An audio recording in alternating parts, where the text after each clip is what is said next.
The Amazing Story of Adolphus Tips by Michael Morpurgo. Read by Jenny Agata and Michael Morpurgo.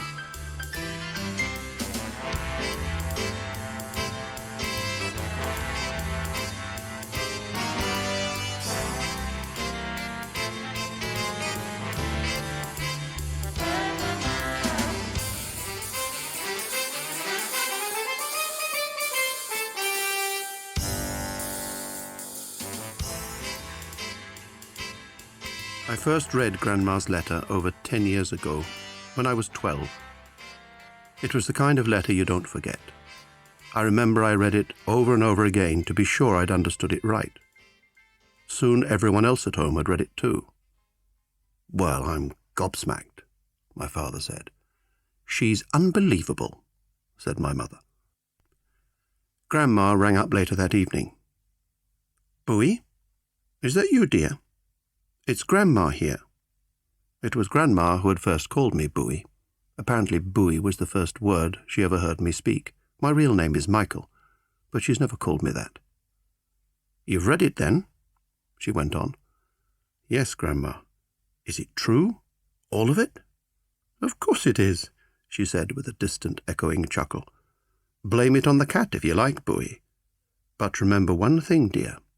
Only dead fish swim with the flow, and I'm not a dead fish yet, not by a long chalk." So it was true. All of it. She'd really gone and done it. I felt like whooping and cheering, like jumping up and down for joy. But everyone else still looked as if they were in a state of shock. All day, aunties and uncles and cousins had been turning up, and there'd been lots of tutting and shaking of heads and mutterings. What does she think she's doing? And at her age? Grandpa's only been dead a few months, barely cold in his grave. And to be fair, Grandpa had only been dead a few months, 5 months and 2 weeks to be precise. It had rained cats and dogs all through the funeral service, so loud you could hardly hear the organ sometimes. I remember some baby began crying and had to be taken out. I sat next to Grandma in the front pew right beside the coffin. Grandma's hand was trembling, and when I looked up at her, she smiled and squeezed my arm to tell me she was all right. But I knew she wasn't, so I held her hand. Afterwards, we walked down the aisle together behind the coffin, holding on tightly to one another. Then we were standing under her umbrella by the graveside, and watching them lower the coffin, the vicar's words whipped away by the wind before they could ever be heard. I remember I tried hard to feel sad, but I couldn't. And not because I didn't love Grandpa, I did. But he had been ill with multiple sclerosis for 10 years or more, and that was most of my life. So I'd never felt I'd known him that well. When I was little, he'd sit by my bed and read stories to me. Later, I did the same for him. Sometimes it was all he could do to smile. In the end, when he was really bad, Grandma had to do almost everything for him. She even had to interpret what he was trying to say to me, because I couldn't understand anymore. In the last few holidays I spent down at Slapton, I could see the suffering in his eyes. He hated being the way he was. And he hated me seeing the way he was too. So when I heard he'd died, I was sad for Grandma, of course. They'd been married over 40 years. But in a way, I was glad it was finished, for her and for him. After the burial was over, we walked back together along the lane to the pub for the wake, Grandma still clutching my hand. I didn't feel I should say anything to her, in case I disturbed her thoughts, so I left her alone. We were walking under the bridge, the pub already in sight, when she spoke at last. "He's out of it now, Bowie," she said, "and out of that wheelchair too. God, how he hated that wheelchair. He'll be happy again now. You should have seen him before, Bowie. You should have known him like I knew him. Strapping great fellow he was, and gentle too. Always kind. He tried to stay kind, right to the end. We used to laugh in the early days. How we used to laugh. That was the worst of it, in a way. He just stopped laughing a long time ago, when he first got ill. That's why I always loved having you to stay, Bowie. You reminded me of how he had been when he was young. You were always laughing, just like he used to in the old days. And that made me feel good. It made Grandpa feel good, too. I know it did. This wasn't like Grandma at all. Normally with Grandma, I was the one who did the talking. She never said much. She just listened. I'd confided in her all my life. I don't know why, but I found I could always talk to her easily, much more easily than with anyone at home. Back home people were always busy. Whenever I talked to them, I'd feel I was interrupting something. With Grandma, I knew I had her total attention. She made me feel I was the only person in the world who mattered to her. Ever since I could remember, I'd been coming down to Slapton for my holidays, mostly on my own. Grandma's bungalow was more of a home to me than anywhere, because we moved house often, too often for my liking. I'd just get used to things, settle down, make a new set of friends, and then we'd be off, on the move again. Slapton summers with Grandma were regular and reliable, and I loved the sameness of them, and Harley in particular. Grandma used to take me out in secret, on Grandpa's beloved motorbike, his pride and joy, an old Harley Davidson. We called it Harley.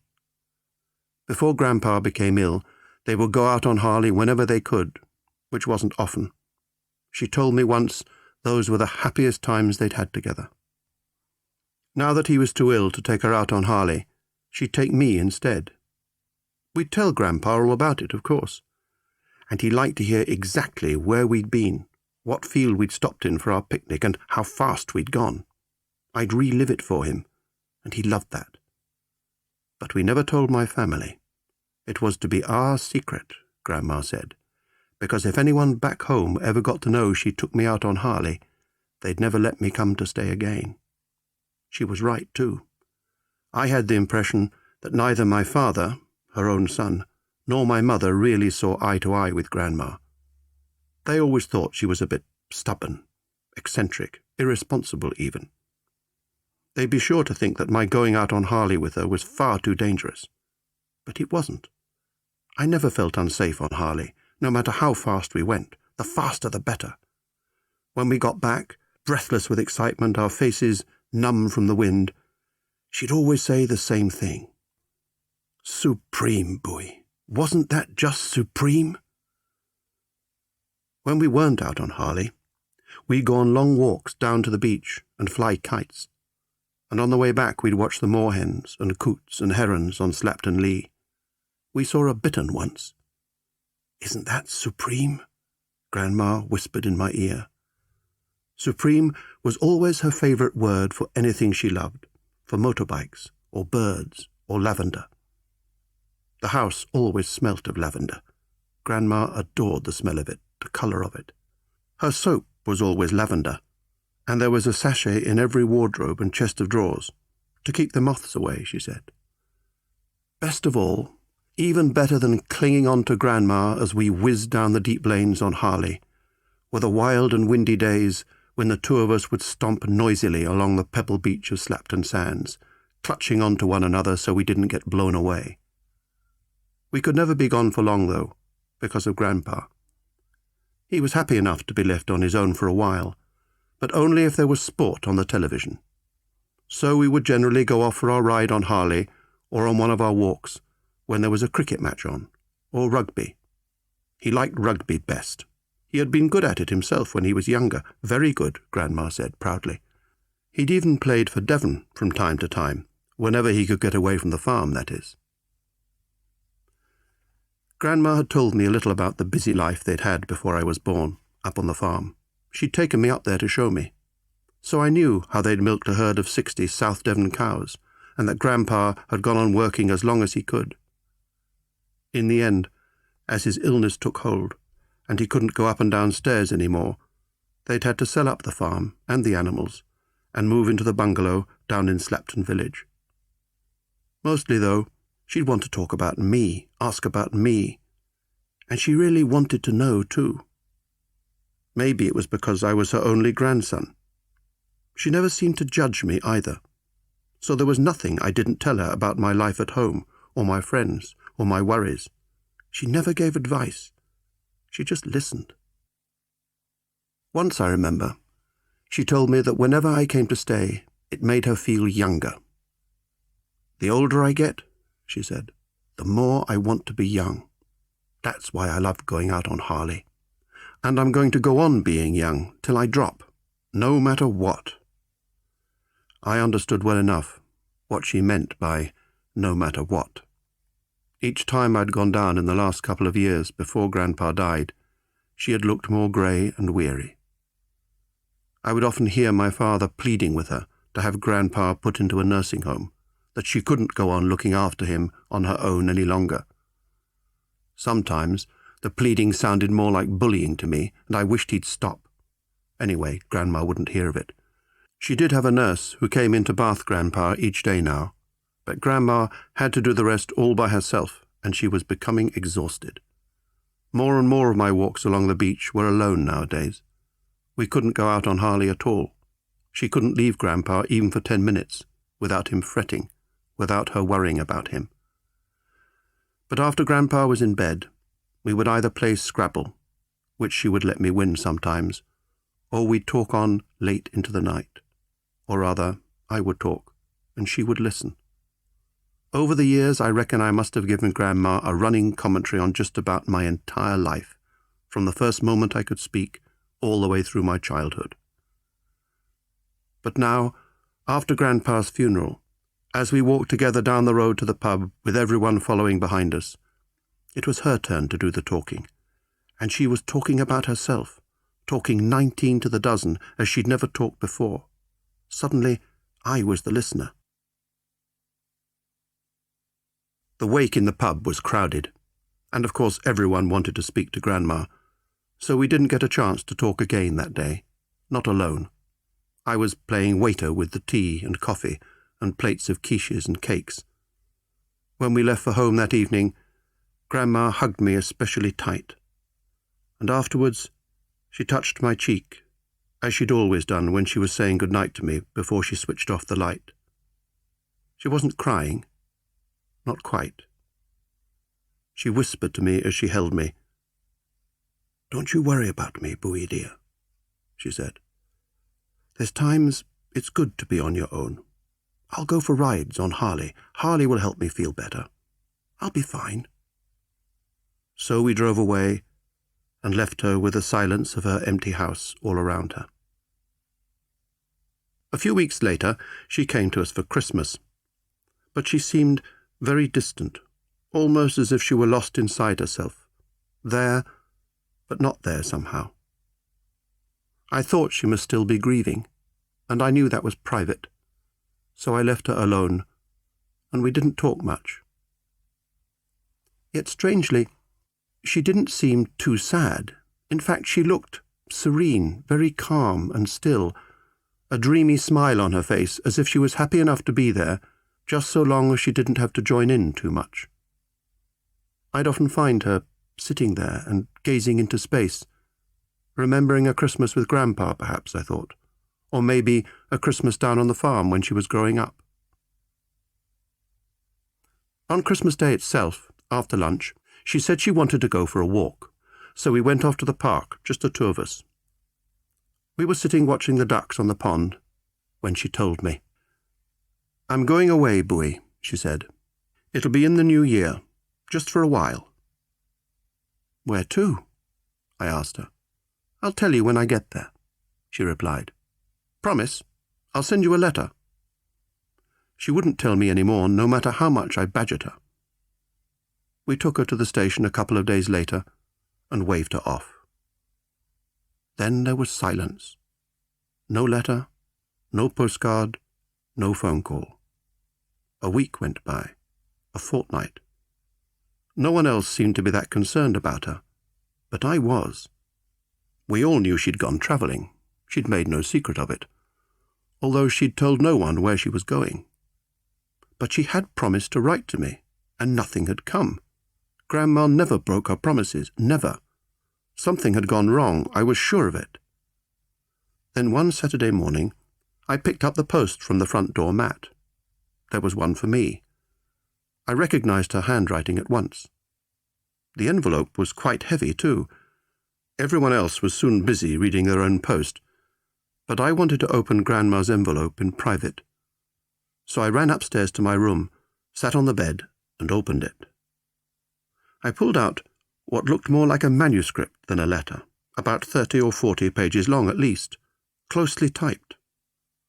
On the cover page, she had sellotaped a black and white photograph, more brown and white really, of a small girl who looked a lot like me, smiling toothily into the camera and cradling a large black and white cat in her arms.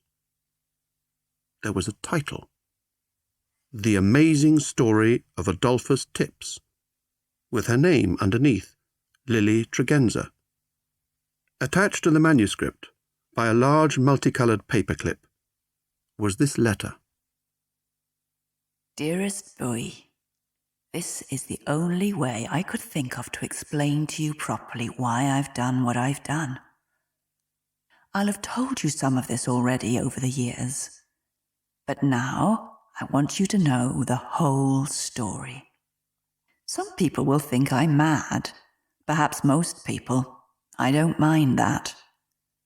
But you won't think I'm mad, not when you've read this. You'll understand. I know you will. That's why I particularly wanted you to read it first. You can show it to everyone else afterwards.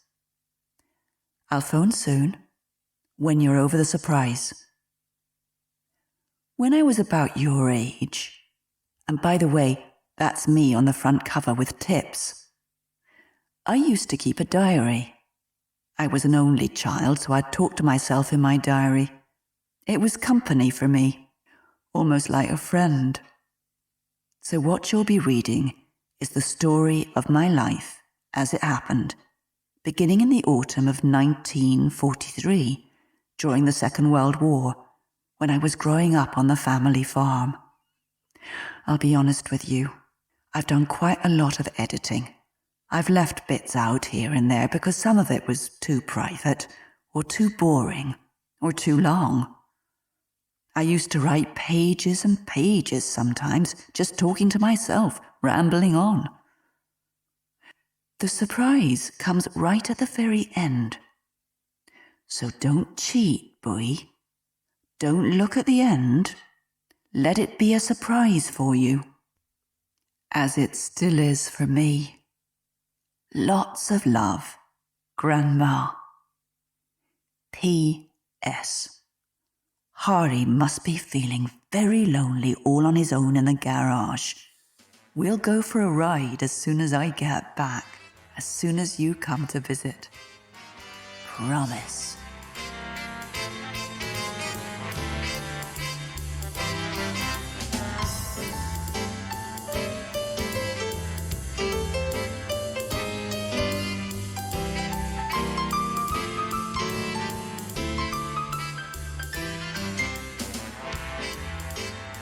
The Amazing Story of Adolphus Tips, Lily Tregenza. Friday, September the 10th, 1943.